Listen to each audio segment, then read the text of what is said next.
Hello, everyone. We have Mike Kissner today from Marsh and McLennan Agency. Mike has overall responsibility of our client human resources consulting services.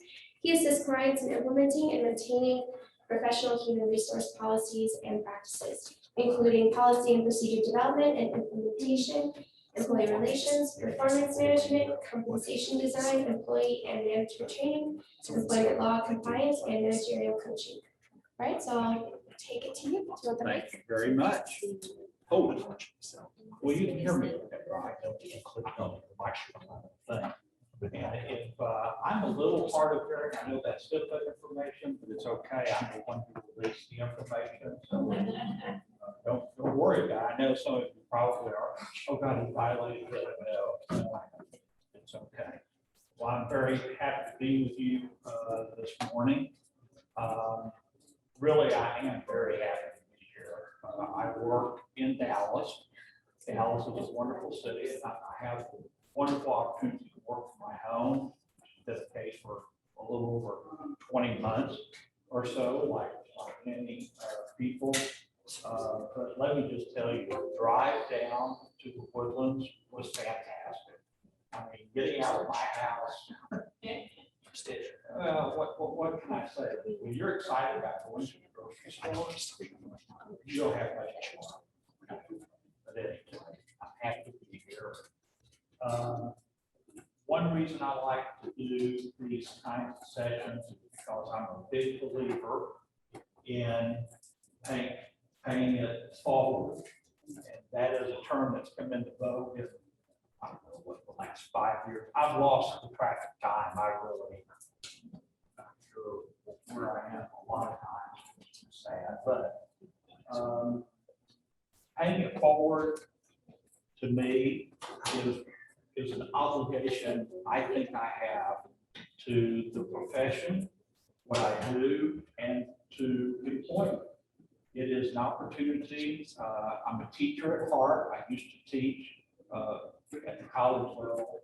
So I'm a teacher at heart, and I really enjoy having the opportunity to present this kind of information. I don't know, although we've got plenty of time to do individual biographies if we need to do that. I don't know where you are in your HR career, if you're even in HR, or you signed up for this session because it was the most appealing topic of the ones that are being presented. But I really am glad that you're here. And I can tell you that I think probably other than me presenting this, the most important thing about today are the resource materials that you can take away with you and hopefully use. That's what the session is about today. We only have about 45 or 50 minutes. Just a little background on the session. We started presenting this session to our clients and prospects over 2 years ago when there were live sessions, and I would go around to each of our 7 offices in Texas and Louisiana. Really like going to Louisiana. I think one invited me one time, so I need to go back. I would go to each of our 7 offices and conduct these sessions live for our clients and prospects.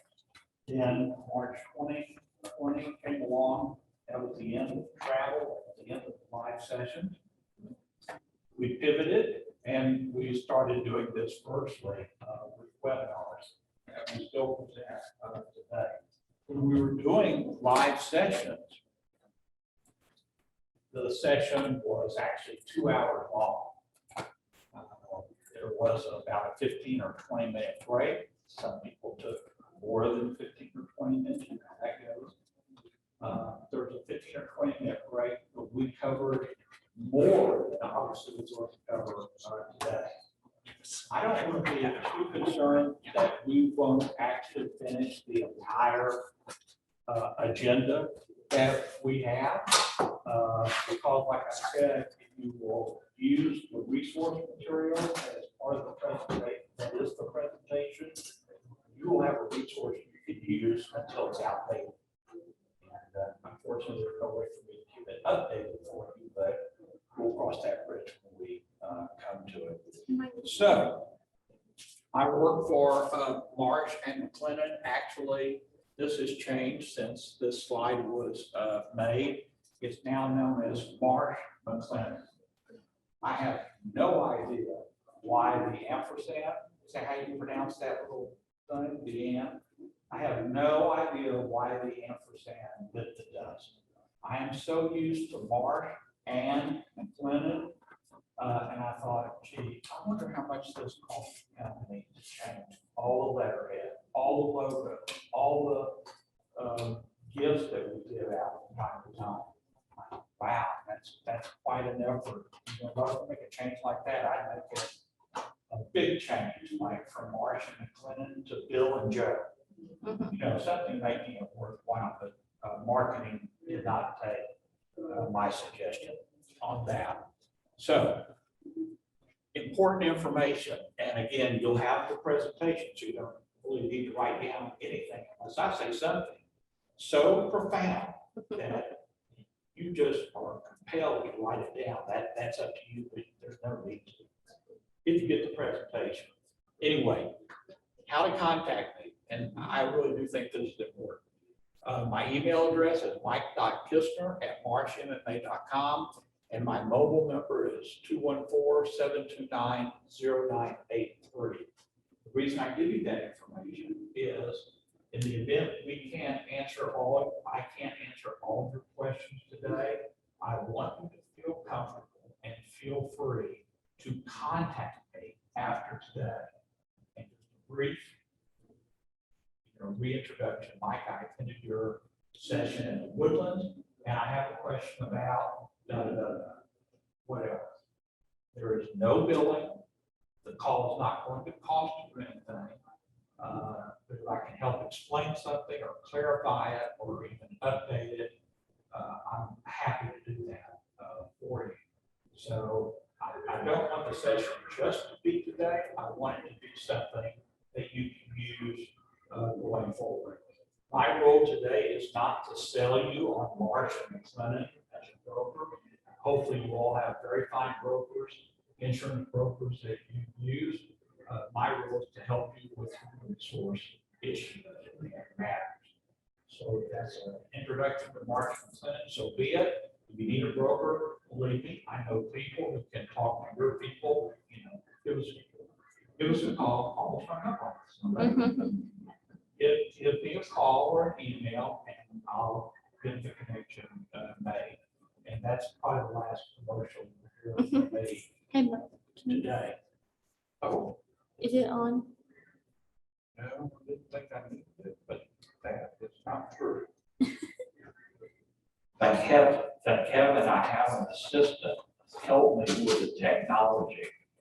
Now I don't need my hearing aids. Another HIPAA thing that I have. I've got a lot of HIPAA stuff going on. Anyway, that's how to reach me. LinkedIn, I'm still on LinkedIn. If you're interested, my profile is there. Okay, I'll give you a minute to read this. You might want to move closer. I see some of you are very glasses and some not. Actually, this is a good reason for you for not taking notes, because this would drive you insane if you had to do it. But it's I couldn't figure out how to do this without it appearing on like 8 slides. And I went, no, life is too short for that. And actually, I said the previous slide was the only commercial. Actually, this is the second commercial. And I've also added, oh, look at that photograph. That was on the first one too, and I just kind of blew over it. But that was in my younger days. Actually, it was only about 2 years ago, but I look a lot younger, I think. But time marches on. My contact information, that office number goes to my mobile number, so you don't need my office number. Because my office is my home, and my mobile phone never leaves me. It's there all the time. The LinkedIn deal, my email. This is a summary of what I do as a human resource consultant for our clients and prospects in the Southwest region of Marsh McLennan. Marsh McLennan is one of the 5 largest insurance brokerage firms in the United States. We have 55,000 employees.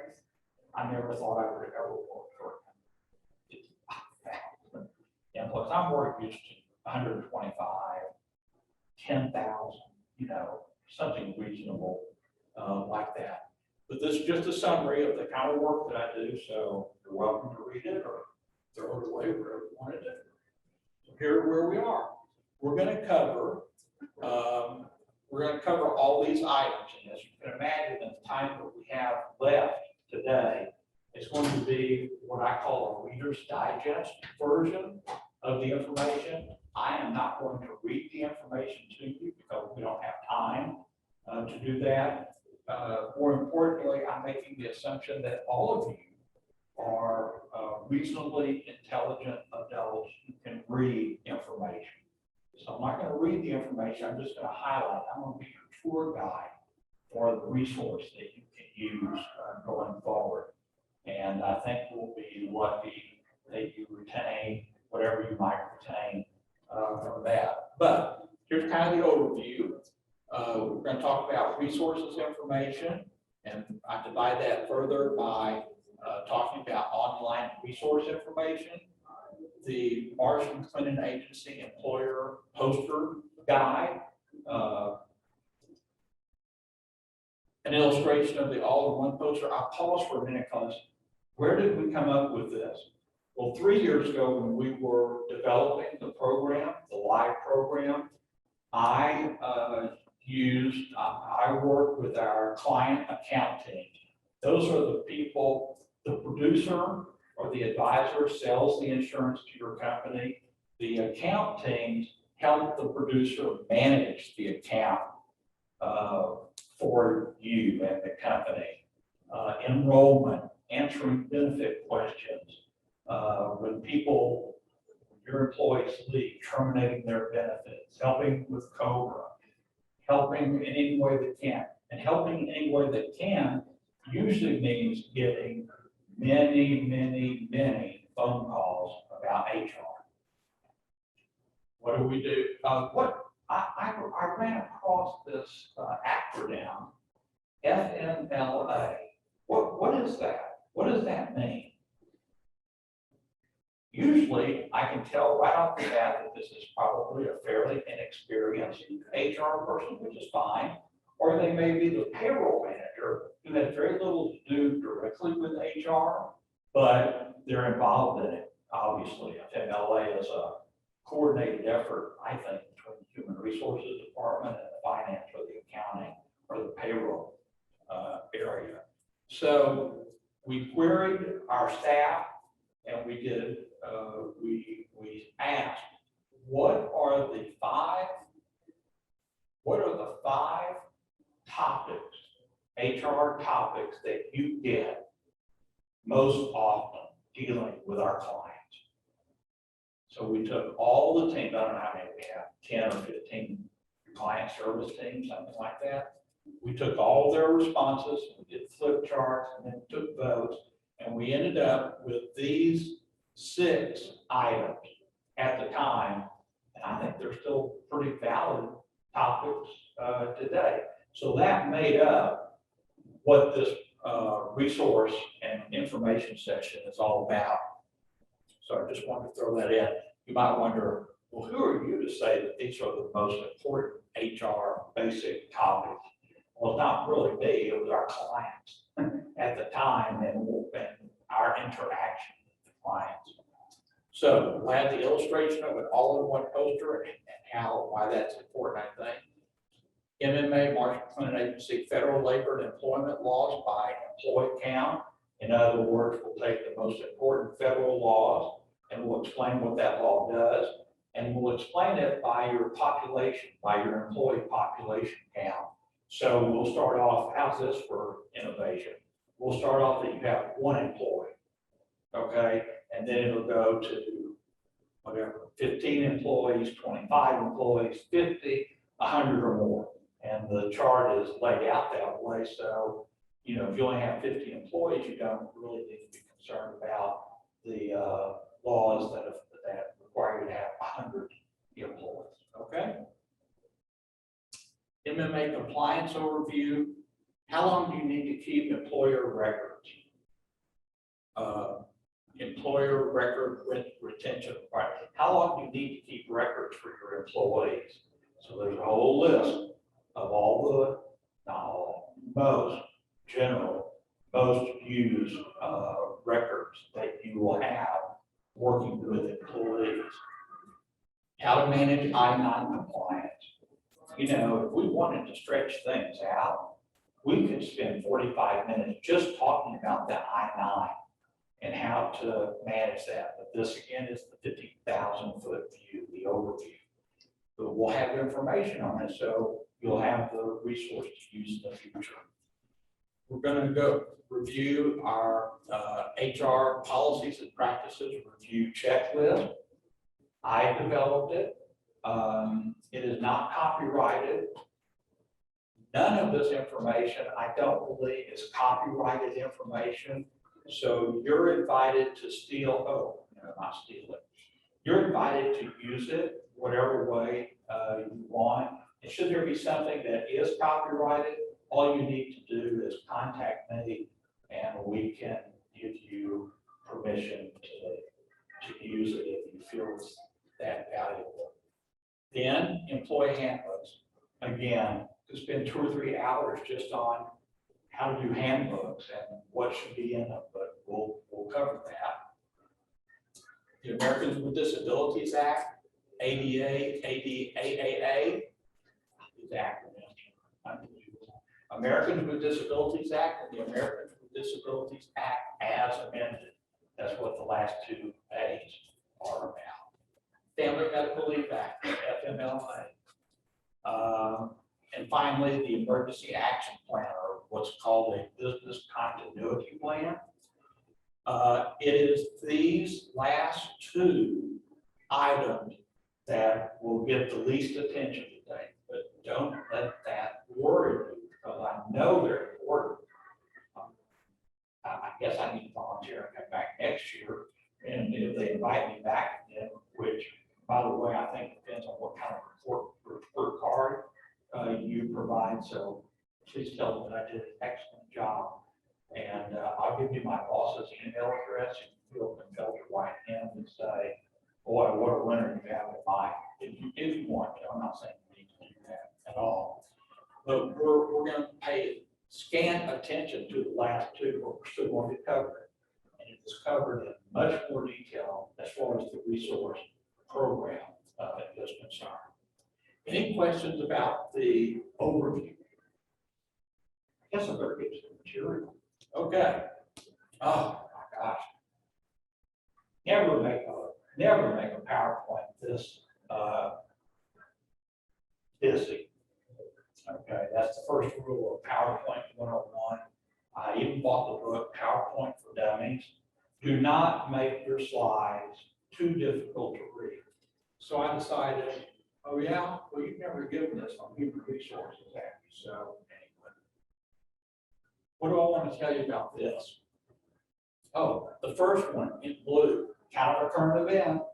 I looked at the news this morning, and the only thing I saw was that our unemployment rate improved quite a bit, what the Department of Labor just reported. So that should be good news, but I didn't have time to look at the stock market, which is kind of a barometer about, well, what terrible news are we hearing today, and how low can the stock market go?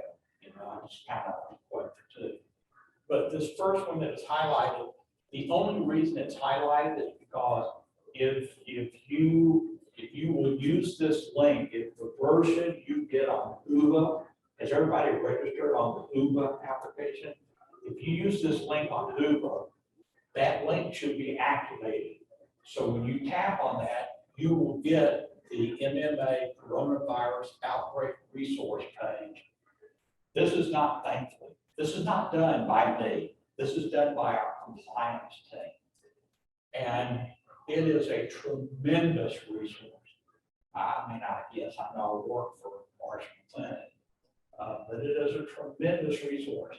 And whenever there is a change of note about COVID and the current regulations? Oh, I don't know, like OSHA announcing that they came out with a new standard regarding testing for any employer with over 100 employees. Now, see, that's where the number of employees becomes real important in the poster information and the laws. So if you have 98 or 99 employees today, you are not subject to the new OSHA regulation that I think is effective January 4th, if I'm not mistaken. I could be dates, you know, they can change by the day as things happen. The compliance team keeps up with all of this information. So anytime you click on that link, whatever comes up has already been updated.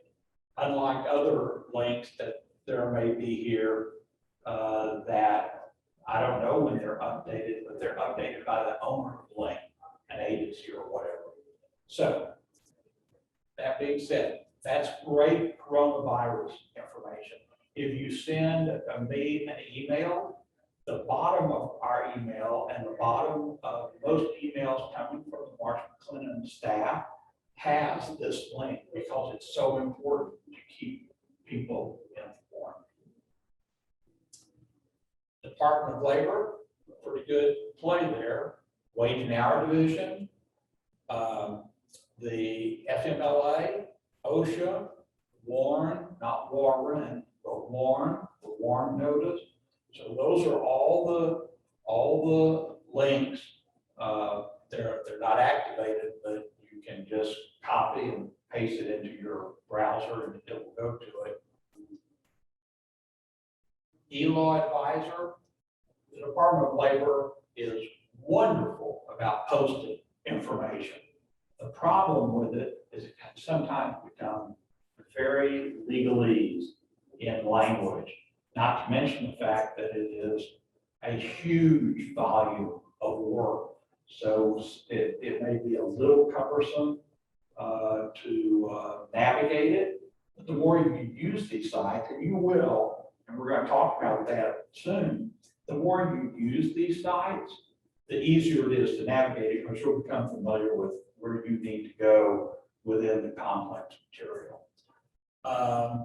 We mentioned workplace posters. Here's the DOL site, Department of Justice for the ADA and the ADAAA, U.S. Immigration and Customs. This is commonly known as ICE, and that's for I-9 information. The Texas Workforce Commission, now getting down to the state of Texas. If you operate in other states, every other state that I'm aware of has a common type of agency. They may not call it a workforce commission.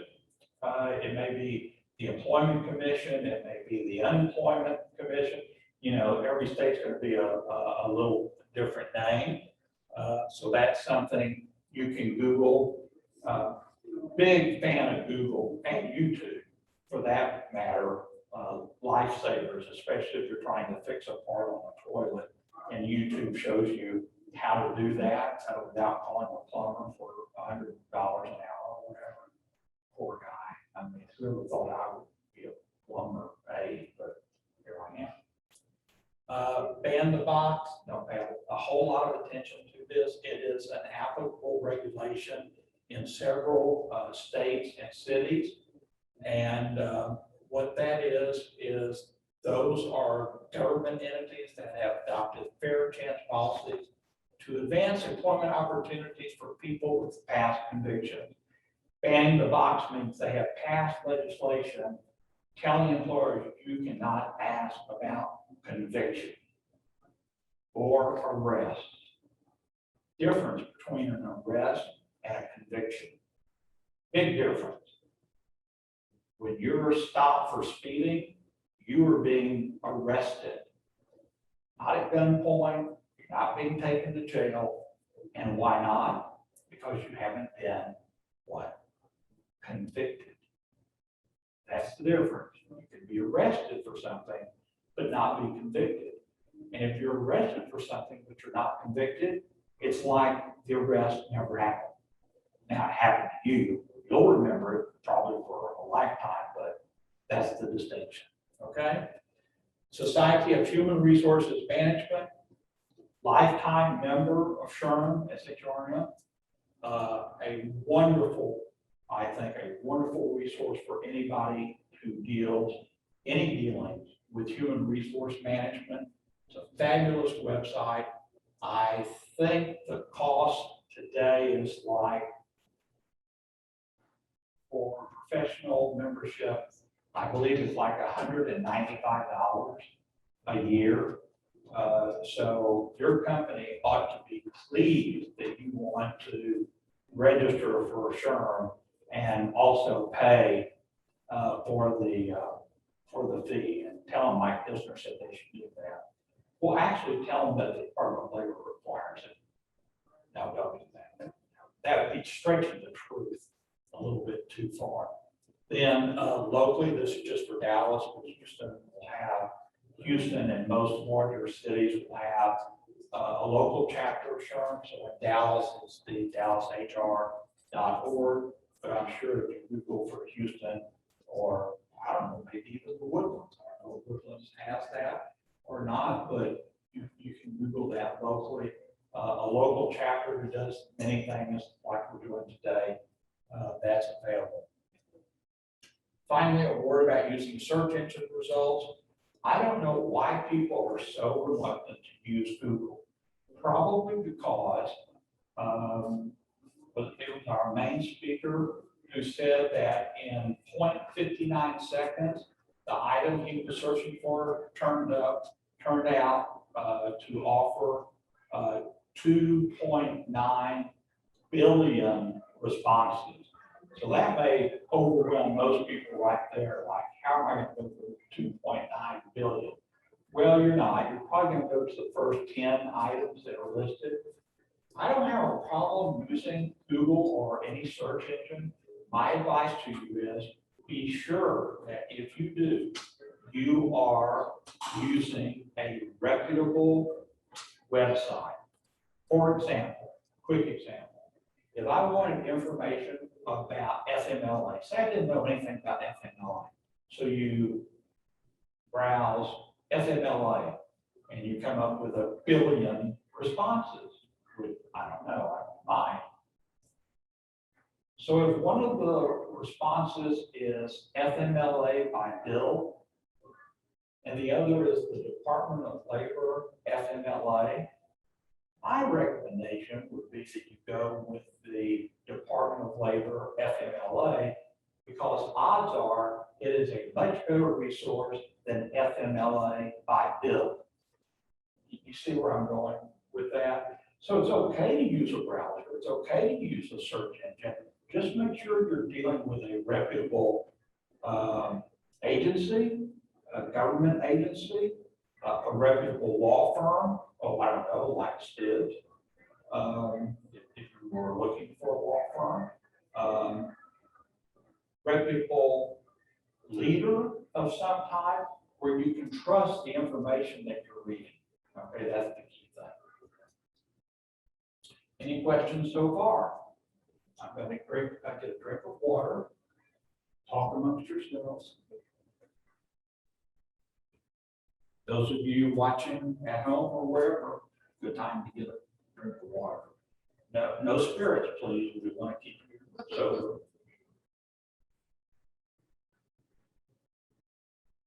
Undoubtedly, the best water I have ever had. What's that? I said everything's better than Okay. Here's the information. Here's the information on the employer poster guide.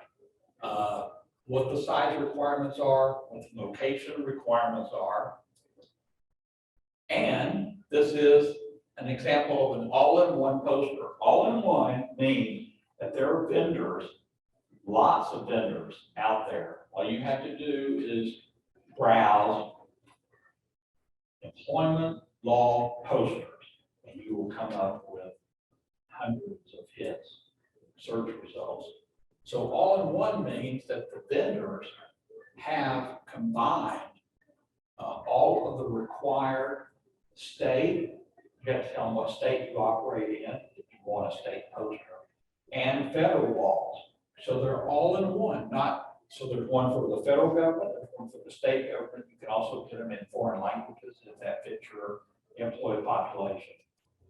I can't tell you how easy this makes it instead of trying to keep up with every agency that you need a poster for. See, these are the agency posters just in miniature. The poster is actually about this size, so you can read it if you're put it on a bulletin board, but you cannot read it if it's on an 8.5 by 11 piece of paper, right? This is hard enough to read. But anyway, so the vendor does the work for you. So you just order however many you need for your location. If you only have one building, if you want the poster in the break room, the lunch room, the meeting room, whatever, then you order the number of posters you need. If you operate in different states, you order for those states. The great thing about these services that you want to be sure that you get for what you're paying for, which is usually like $25 to $45 a year. What's the difference?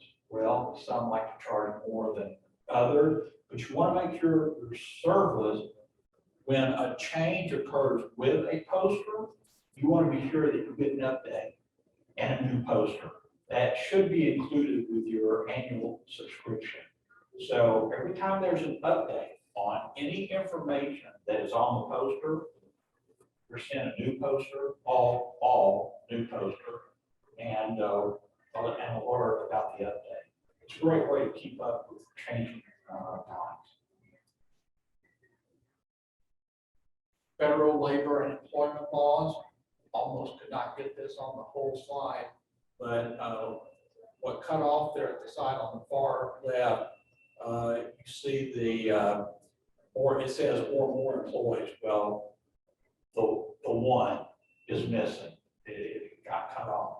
So it's one or more employees, and then there is the list, albeit cut off. There's the list of the regulations that you need to be aware of, an overview of the regulation, and then off to the side, off screen, is how long you need to keep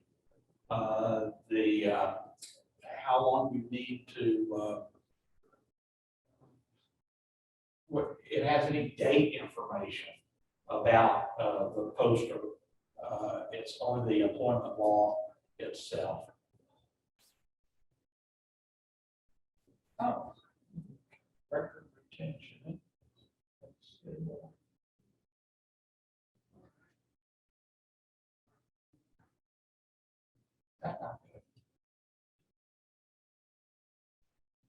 Did you need me to click on it? What is that? Is it a PDF? Yeah, I think it's activated.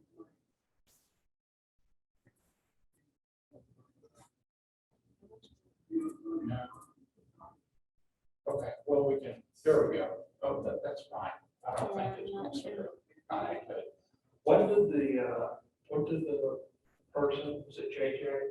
He mentioned something about technology. This is kind of basically what he was talking about. Something I thought would be activated, but it's not. So, but in your resource, you will be able to activate it, okay? And it will go to the record retention requirements. And that was a compliant, what we call a compliance brief that was done in October 2019, and it is still valid today, or it wouldn't be in this section. How to manage I-9 forms, another compliance brief. HR policies and procedures review checklist. Many times a company will ask me to come in and do an HR policies and procedure review for their company, hoping that I am an objective third party. You really don't want the Department of Labor coming into your site to do their checklist. So What I do is a preventative measure, but I present this information to you. This is only an example of a one page. It goes into the details. For example, the first items are affirmative action and equal employment opportunity. And it's simply asking key questions about that topic. And so what you are doing, if you can do this yourself, that's why I'm giving you the information. But if you do it yourself, but you don't plan to be objective about it and just put the answers that you think your boss or your management team want to hear, I mean, why go through the exercise? If you're not gonna try to find out what you may be missing or not doing, why do it? Except just as kind of a useless exercise. So sometimes companies feel better about having an outsider, whether it's your law firm or HR consultant or whoever it might be, come in and do the audit, a checklist for you. So that's what this is about. Again, in your resource, you have the entire checklist. Copy it, use it. If it's applicable, great. If it isn't, you have a question, what are you going to do? Call me. Who are you going to call? Like this. Mike, can I ask a question? Yes. On the checklist, what size company is that? The size company is what I meant by that was how many employees do you have? So the checklist, it would be for any size, or any size company. And then we get into details like where are your employees located? Are they located in several different locations in the same state? How far away are they from your largest operation? Because all that gets into FMLA eligibility. So it's like peeling an onion. Sometimes you get into a topic and the more you ask, it's like peeling the onion. At some point in time, you'll probably get to the point where you start crying. Because you've delved into it so much, you know, oh my God, I had no idea all this was involved. But that's the nature of human resources, and that's why I love it. That's why I have been doing it for 40. That's why I've been doing it for 30 some odd years.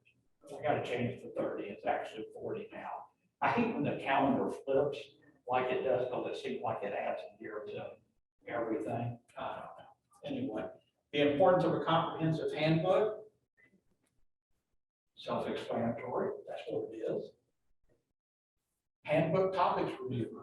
Again, you can do this yourself. But if you don't do anything about it or you're not honest in doing it, why bother? So this is an excerpt from our handbook topics review. It takes all of the information that I look for, best practices that should be in a handbook, and then it gets into the detailed title, any requirements or explanation, and then what's missing. There are columns for, when I review it, I say, it's okay. That's my opinion. It's okay. Nothing needs to be done. Or review or not applicable. I put those words in there because if I don't see the item, but I think it should be in there, I'll put review. Or if I know that it's not applicable, for example, if you only have 40 employees, I know you're not required to have FMLA.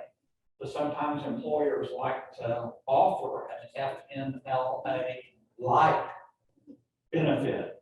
Doesn't mimic, well, in a way it does. It doesn't require everything that FMLA has. But it offers something about FMLA. So when the summary is done, I do a little report, get the report of the checklist and a summary. Basically, it's a phone call for about 45 minutes, and we go over the checklist, and I tell you what I think should be done at your end. So it's really very direct and has been very, very useful in the work that I do for handbook. And the ADA and employer responsibilities, even though it's dated in 2017, it's still valid. Americans with Disabilities Act, it outlines what the employer's responsibilities are to administer the ADA. Here is the ADAAA information from the EEOC, and the reason it's from the EEOC is because of the legislation that was passed that involved the EEOC to make the ADAAA another piece of legislation to add to the original ADA. So if you're wondering, what is the association about the ADAAA or the EEOC? These acronyms, I'm going to get to the part where I can't even say my thing. The reason we have it with EEOC is because that's what caused the regulation to come into effect in the first place. ADA, FMLA, workers' compensation interplay chart. Here's why I think this is important. Whenever, let's frame this. Let's say you have an FMLA event, and you know it's FMLA, you've gotten eligibility down, they're qualified for it, it meets all the requirements that it be FMLA, but you don't consider, is it also an ADA and workers, what did I say, FMLA? You have an FMLA event, but is it an ADA event too? Or is it a workers' compensation? Workers' compensation is pretty easy. You know it's when it's workers' compensation. But if you know it's workers' compensation, do you then think about, could it also be an ADA and or FMLA event? And most employers are so concerned about the workers' compensation event. Workers' compensation is the only thing they look at. You know how long workers' compensation claims can go on for? They can go on for days, weeks, months, years. I don't know how many years, but a lot of years.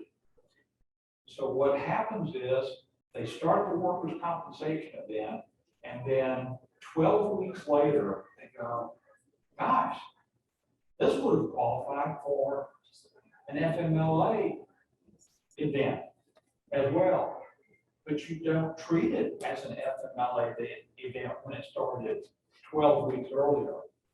So you have to treat it as FMLA. When do you think the FMLA effective date is? 12 weeks earlier, or the day you discovered it should be an FMLA event?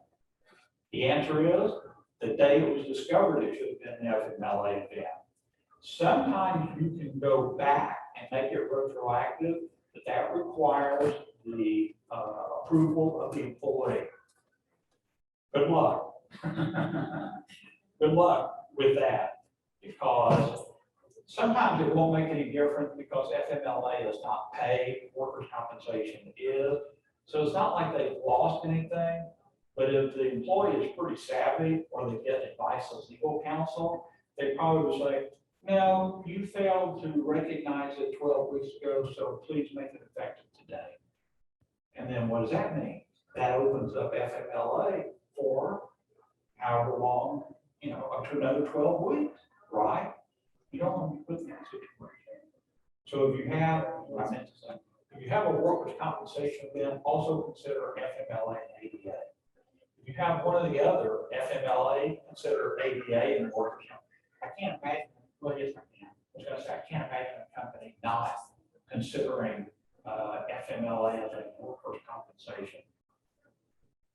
Without discovery, that very well could happen. So think administratively about these three regulations intersecting with each other, because sometimes they will. Compliance brief. Do you comply with FMLA? Well, yeah, gosh, well, this could be changing. I don't know where Congress is right now, but as of this morning, FMLA was being put into the budget. That's after they decided to take it out of the budget, which is after they decided to put it in the budget. And haven't seen news about it this morning, so whether it's going to be in the budget and a part of law, and when is it effective, this will probably change the compliance issue on the brief.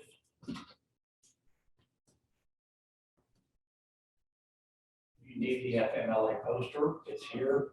That is not it, but when you click on the link, it will be there, hopefully. We have a few minutes left. If you need the forms that you can use for any FMLA event, this is the link for all the current forms. The WHD is Wage and Hour Division of the Department of Labor. These expire. These expire August. What is the date today? November. I don't think these change, but you might want to check that out. I see it now. Great time to read it, giving a presentation. I see it expired 8/31/21. Honestly, I read a lot of stuff from the government, and I don't recall seeing that Wage and Hour Division change these forms for the reason you use FMLA. But you can go back to the website, DOL FMLA, and find out, okay?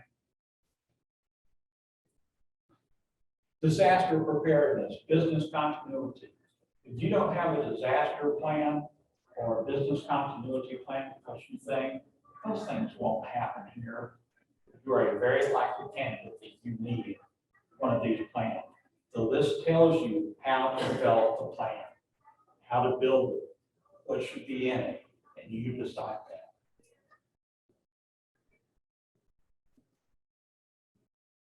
Here are just examples. Oh, thank you very much for your time and attention.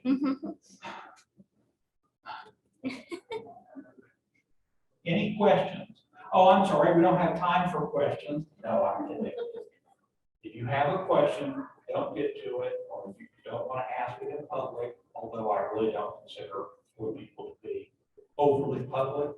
Well, 4, 6, 7, 8 people, not really public. But if you have a question, I'll stop talking. If I have a question, if you don't ask it, or you want to wait, email me. I'll get right back to you. Well, not today, but I'll get back to you. Any questions? Have I confused you?